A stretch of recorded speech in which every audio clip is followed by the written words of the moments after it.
అనేది ఒకటి ఉన్నదా, ఏమన్నా కదలిక ఉందా లేదా మాకైతే సీనియర్ ఎమ్మెల్యేనండి. నేను నిన్నమల ఎమ్మెల్యే కాలేదు వల్ల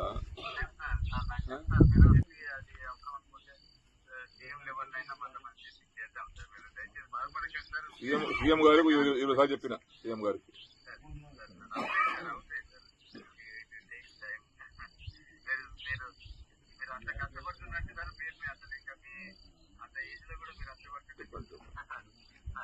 నేనేమో ఎందుగా అంటే మొండిగా ఒక ఇంతకెళ్ళి అడుగు బయట పెట్టేటప్పుడు ఏమన్నా కానీ సావని బతుకని నిర్ణయం తీసుకుందామని వచ్చిన యాక్చువల్ అయితే ఏమన్నా కానీ అనుకుని వచ్చిన ఏదన్నా కానీ ఫలితం దండిగా అట్లా నిర్ణయం గట్టిగా తీసుకుని వచ్చిన నేను.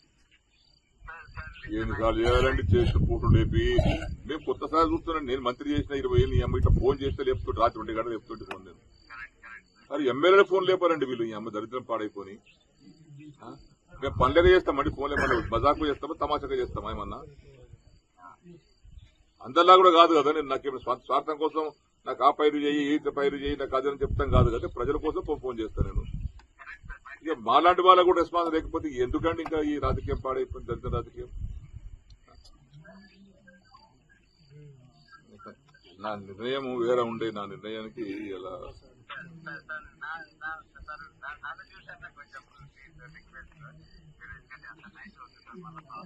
ఏమైతే నైట్ అయితే ఏముందండి, జంగల్లో ఉన్నాం, జంగల వండుకుంటాము కూడా చంపుతా వస్తాం బతి మొత్తం ఏముంది అంతకన్నా మీకు ఒకనాడు వచ్చినా కూడా వస్తాం. ఒకనాడు పోయేది ఒకరే పోతాం, ఇంకేమున్నది ఎప్పుడో పోయేది. ఇంత ఇట్లాంటి ప్రభుత్వంలో ఇట్లాంటి పరిస్థితుల్లో మా ఫోన్ లేకపోతే ఎవరు చెప్పుకోవాలి శ్రీ గారు, మేము ఎవరితో మాట్లాడాలి మేము. అది మొక్కన పోయి అమ్మ ఈ వయసులో పోయి విసుగొచ్చి విరక్తితో నిర్ణయం తీసుకునేది. నేను ఇంటికెళ్ళి బయలుదేరేటప్పుడు చెప్పలేదు ఎవరికి. నేను ఇక్కడ ఉంటానే చదువుకుని వచ్చినాయి.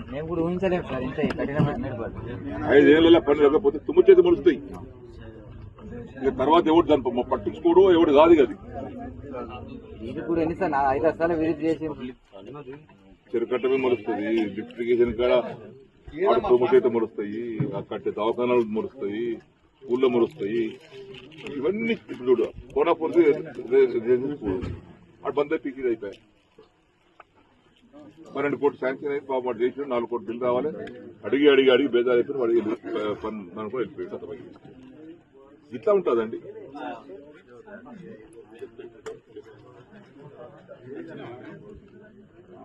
నర్సింగ్ కాలేజ్ వాడు 15 కోట్లు రావాలి సార్ 10 మంది ఇచ్చిపోతా అంటే నిర్ణయం మారింది కదా, పార్టీ మారింది కదా.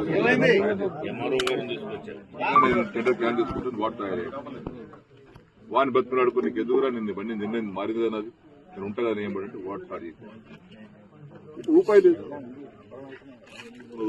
మా బిల్లు వస్తుంది ఏం చేయాల్సి ఏమనుకొని కట్టాలి సార్ వాడు అంటున్నాను.